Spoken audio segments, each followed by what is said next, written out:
Alright guys, so welcome back. So today we're going to start subtraction. Yes, Yaya is very excited about subtraction. So let me tell you guys very briefly, literally very briefly कि subtraction में इन्होंने book में Singapore Dimensions जो हम follow कर रहे हैं इसमें इन्होंने क्या points जो है बताए हैं कि आपने ये जहन में रखने हैं subtraction शुरू करने से पहले. The first thing that they say is कि subtraction जो है वो relatively it's a difficult concept बच्चे के लिए सही से grab करने के लिए. So it's a bit of a difficult concept. So you know अगर आपको लगे कि यार बच्चा गड़बड़ कर रहा है बहुत ज़्यादा तो परेशान मत हो. Do what we are doing. इसमें उन्होंने बताया कि बच्चे को बहुत ज़्यादा एग्जाम्पल्स और एक्टिविटीज़ की ज़रूरत है सब्ट्रैक्शन को सही से ग्रैब करने के लिए. एंड जिस तरह से हमने नंबर बॉन्ड्स किया था ना साथ साथ एडिशन के, सब्ट्रैक्शन को भी सही से समझने के लिए हमने नंबर बॉन्ड्स को साथ साथ लेके चलना है. एक पार्ट जैसे नंबर बॉन्ड्स का होल पार्ट उसमें होगा और उसके जो पार्ट्स हैं उसमें से एक हटा लिया तो बच्चा फिर उन दोनों को जो है देख के करेगा. एनीवेज ये तो फिर मैं आपको आप साथ साथ जब करेंगे तो यू वुड अंडरस्टैंड. सो ये चीज़ आपने ज़हन में रखनी है. Number bonds are really important. This is why हमने एडिशन से पहले number bonds and place value किया, क्योंकि जब बच्चों को जब number bonds and place value समझ में आ जाता है ना तो एडिशन एंड सब्ट्रैक्शन का सही से कॉन्सेप्ट समझना जो है बहुत आसान हो जाता है. So if you guys haven't watched my number bonds video तो वो आप हमें हमारे जो ये डेज़ वाली वीडियोस जो चली है सिंपल आप नंबर बॉन्ड सर्च करें तो आपके पास सारी वो वीडियोस आ जाएंगी जिसमें मैंने बच्चों को नंबर बॉन्ड्स जो है सिखाया है. The second thing that you need to do is कि आपने अवॉइड करने हैं टर्म्स बिगर एंड स्मॉलर. ठीक है, जैसे ये 3 and 7 लिखा हुआ है ना, तो ask avoiding questions like which one is bigger. I don't know why, ये हम आगे पढ़ेंगे तो समझ आएगा, बट दैट्स व्हाट दे से इन द बुक. इस तरह के अभी बच्चों को इनिशियली जब सब्ट्रैक्शन सिखा रहे हैं तो ये मत पूछिए which number is bigger and which number is smaller. वैसे आइयो को पता ही है लेकिन I don't know, that's what they say. The next thing guys, you guys know addition में भी मैंने आपको बताया था जब मैंने आपको उसकी इंट्रोडक्शन दिया था. तो जब नंबर लाइन पे हम जैसे एक बच्चा 3 पे खड़ा हुआ है, ठीक है, यहाँ पे है, आपने उसको बोलना है अब काउंट ऑन. तो काउंट ऑन यानी कि आपने इस तरफ जाना है and count back means you have to go backwards. Normally आपको पता है जो टर्म्स यूज़ होती हैं वो count up and count down होती है, लेकिन क्योंकि हम बच्चों को नंबर लाइन भी सिखाते हैं तो बच्चा इतनी अर्ली एज में एक्चुअली कन्फ्यूज़ हो जाता है कि यार ये काउंट डाउन बोल रहे हैं तो मुझे किस तरफ जाना है, मतलब मुझे किस तरफ जाना है. एंड काउंट अप बोल रहे हैं तो ही डजंट गेट इट. तो बिल्कुल शुरू में बेस बनाने के लिए इट्स इंपॉर्टेंट कि आप the terms count on and count back use करेंगे. ठीक है. Eventually I told you guys even before कि इवेंचुअली बच्चे को जब थोड़ा सा बड़ा होता है तो he can understand count up count down. हमें भी तो समझ में आते हैं ना, उन्हें भी आ जाता है शुरू में, लेकिन आपको पता है बच्चों को आपने इतनी सारी चीज़ें बतानी होती हैं. तो अगर आप शुरू में इस तरह की टर्म्स यूज़ करके बेचारों को हर वो कन्फ्यूज़ रखेंगे ना तो it will be really difficult for him to understand the concept सही से. एंड द लास्ट थिंग वही जो मैंने आपको एडिशन में भी बताई थी कि बच्चा जब आप बोलते हैं कि काउंट ऑन 2 स्टेप्स या ठीक है आपने 2 ऐड किए हैं तो बच्चा अपने नंबर ऑफ हॉप्स काउंट करता है. So if you are starting from the number 3 में आपने जैसे प्लस किया जब 2, तो if you are starting on the 3 then you have to count, then you need to count the number of hops. 1 hop 2 hop. इससे बच्चा ये hops बड़ा मज़े का एक टर्म है इसलिए क्योंकि बच्चा फिर ये सीखता है कि जिस पे मैं खड़ा हूँ वो वाला मैंने काउंट नहीं करना. नॉर्मली बच्चे क्या करते हैं, आपने 3 पे खड़ा है 2 ऐड करो तो वो इसको भी ऐड करेगा 1 2 ऐसे बोलेगा, वो गलत हो जाएगा. ठीक है, तो नंबर ऑफ हॉप से ये होता है बच्चा इस पे खड़ा है 1 हॉप 2 हॉप 2.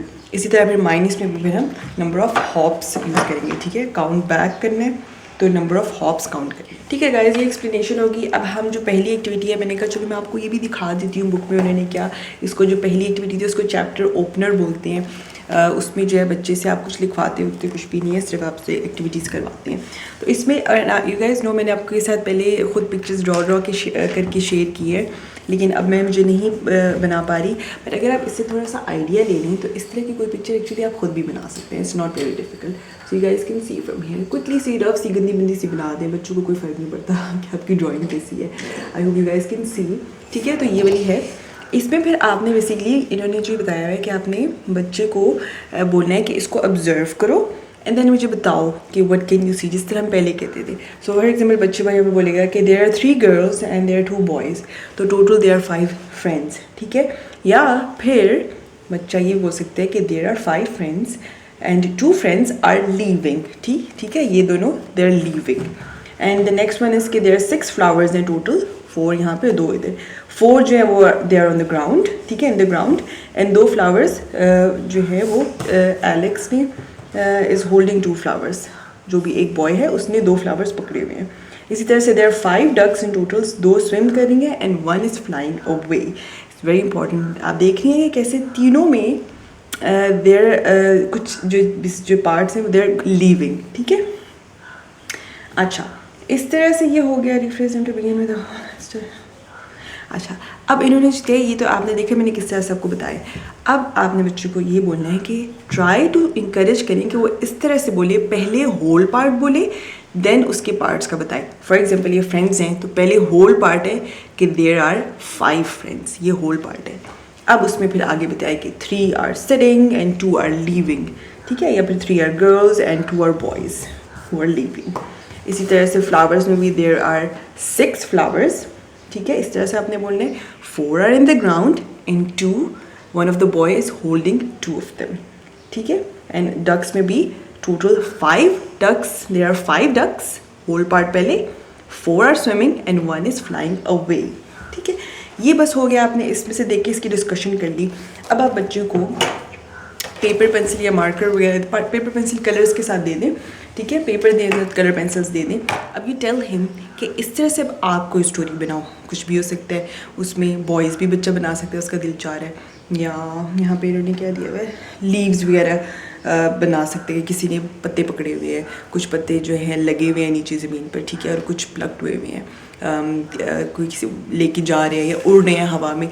इंकरेज करिए, कोई उसको स्टोरीज़ के आइडिया दें and then he can you know make whatever stories इस तरह की, एंड देन उसको इसी तरह से इंकरेज करें कि पहले मुझे होल पार्ट बताओ, कितने लीव्स थे और उसमें से कितने टूट गए हैं या उड़ रहे हैं या किसी बच्चे के हाथ में पकड़े हुए हैं, ठीक है। या ये बड़े इनहिमाक से जो है ना अपनी स्टोरी लिख रहा है, and he is into spinners and fans, you guys know that. तो उसने स्टोरी भी उसकी बनाई है, पर अच्छी बना रहा है। या can I show your friends? अच्छा, ये देखो, ये स्टोरी हमने बनाई है कि टेबल पे जी कितने स्पिनर्स हैं, 1 2 3 4 5। So basically there are 7 spinners, 5 of them are on the table and the boy took 2 of them from the table and went away. Yeah, ठीक है। And then the next one that Yaya is doing, fans बना रहा था, तो मैंने उसको idea दिया कि why don't you throw like एक फैन यहाँ गिरा दो। So there were like total 4 fans in the ceiling and one of them got broken and it fell down. Subtraction story है ना। So here's a broken fan, उसकी तारें लटक गई हैं, वो नीचे गिरा हुआ है। We have 5 fans, 4 of them are on the ceiling and one of them fell down and broke and fell down. Yes, so that will be it for the subtraction today. And by the way guys, if you guys are thinking कि Yahya क्या कर रहा है, I actually, hey, can you show us what you did? I'm asking him to do A to Z, capital and small, दोनों लिखूं। Yeah, you guys know I have asked his teacher कि please उसको lines पे सही से लिखना जो है ना वो सिखा रही हैं, तो ही इज़ माशाल्लाह डिड वेरी वेल।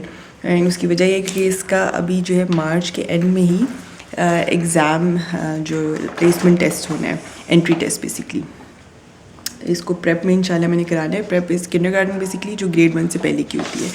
दो ही फिट फॉर ग्रेड 1 उर्दू के अलावा, उर्दू में still he fits for the prep में, बिल्कुल सही है। लेकिन वैसे इसकी जो नॉलेज है उसके हिसाब से grade 1 is good for him, but I want him to be 1 class behind, क्योंकि ऑब्वियसली हम पाकिस्तान में स्कूल्स अच्छे नहीं हैं, जहाँ पे हम रहते हैं schools are not good enough. तो फिर मैं ये करूँगी कि ये बस जाएगा स्कूल में, he would know everything, he would just enjoy, socialise करेगा। एंड घर पे फिर मैं इसको नेक्स्ट ईयर ग्रेड 1 का साथ साथ addition, subtraction, then I don't know division उसके बाद शुरू कर देंगे। आहिस्ता आहिस्ता मैं इसको ग्रेड 1 का एक्चुअली करवा रही हूँ। या anyways guys, so that was it for today and I will see you guys in the next video.